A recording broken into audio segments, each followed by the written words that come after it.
दोस्तों, इजराइल फिलिस्तीन जंग की बड़ी अपडेट लेकर के मैं आप लोगों के साथ जुड़ा हुआ हूं, जिसकी हर एक अपडेट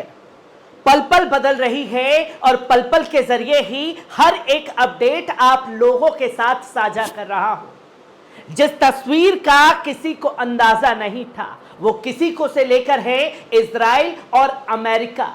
जिस तस्वीर का इजराइल और अमेरिका को अंदाजा नहीं था, वो तस्वीर अब खुल करके सामने आ गई है।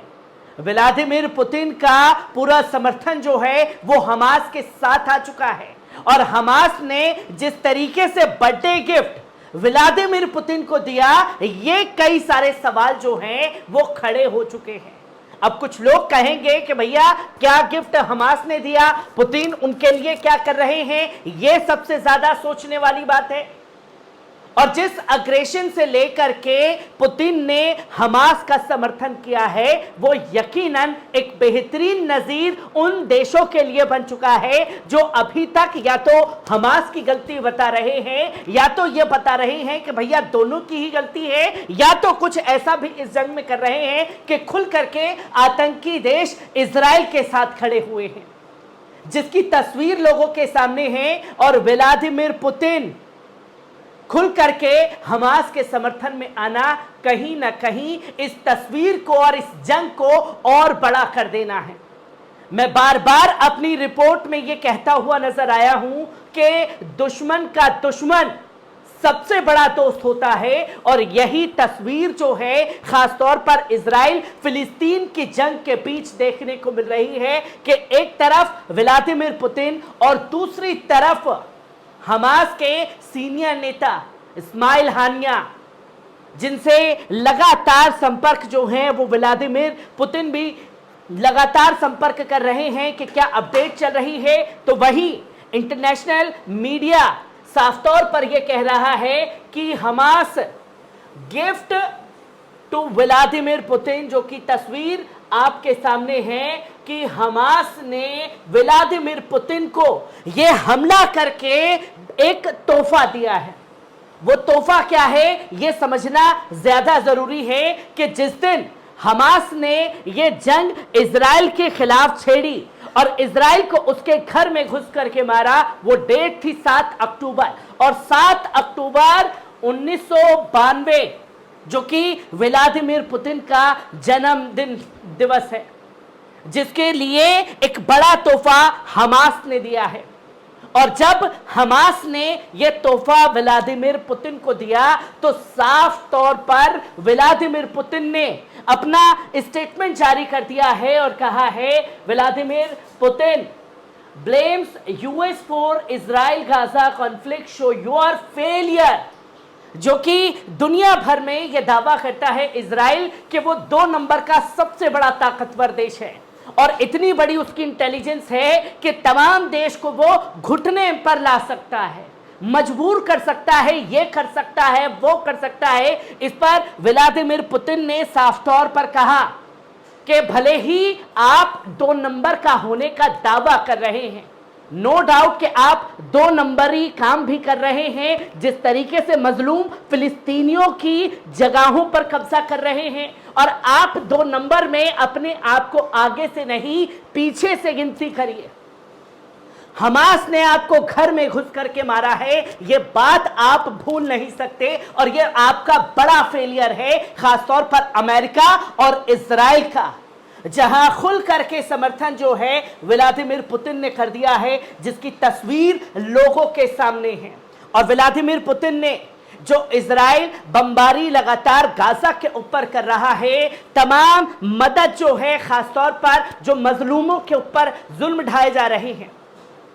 रशिया जो है मदद करता हुआ दिखाई दे रहा है मजलूम फिलिस्तीनियों की, जहां रूसी राष्ट्रपति व्लादिमीर पुतिन ने कहा कि इजराइल फिलिस्तीन संघर्ष का तेज बढ़ना मध्य पूर्व को संयुक्त राज्य अमेरिका की नीति की विफलता का एक उदाहरण है। दौरे पर आए इराकी प्रधानमंत्री से बात करते हुए व्लादिमीर पुतिन ने कहा कि वॉशिंगटन ने क्षेत्र में बसा बाटा की तलाश जमाने की कोशिश की है, और मुझे लगता है कि कई लोग मुझसे सहमत होंगे कि यह मध्य पूर्व में अमेरिका की राजनीति की विफलता है।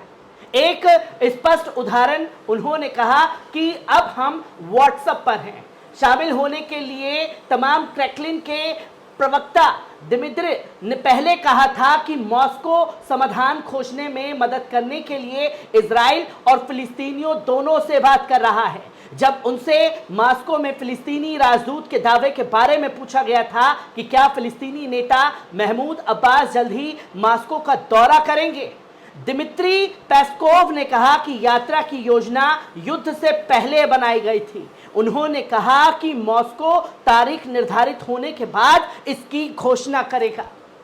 जहां जंग से पहले फिलिस्तीन के राष्ट्रपति महमूद अब्बासी से मुलाकात होने जा रही थी व्लादिमीर पुतिन की, जिसकी तस्वीर लोगों के सामने आई,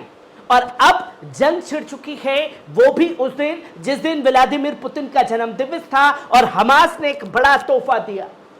और अमेरिका के फेलियर में किस तरीके से इस जंग में पुतिन खुल करके सामने आएंगे, ये भी सबसे बड़ी बात होगी। अगर पीछे से नहीं आए तो किस तरीके से समर्थन मिलता है, ये भी तस्वीर लोगों के सामने होगी। जहां ये तस्वीर तब सामने आई है जब रूसी विदेश मंत्री सरगोई ने कहा कि फिलिस्तीनी राज्य बनाना इजराइल में शांति के लिए सबसे विश्वसनीय समाधान था, क्योंकि अकेले आतंकवाद से लड़ने से सुरक्षा सुनिश्चित नहीं होगी। सरगोई लावरोव ने कहा कि फिलिस्तीनी राज्य बनाना जो इजराइल के साथ कंधे से कंधा मिलाकर रहेगा, वो हल करने के लिए सबसे विश्वसनीय रास्ता है। जो कि हमें देशों के बारे में सोचना चाहिए, हमें फिलिस्तीन के बारे में सोचना चाहिए। ये इजराइल की बड़ी गलती है कि वो मजलूम लोगों के ऊपर लगातार जुल्म ढाने का काम कर रहा है,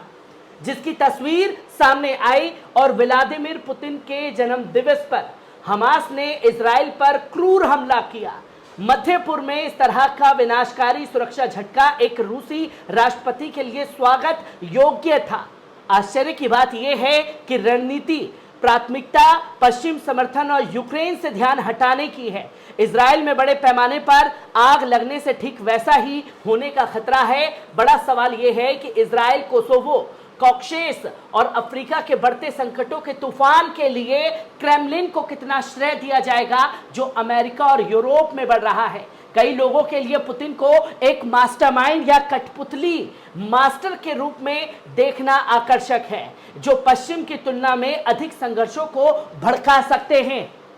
और अगर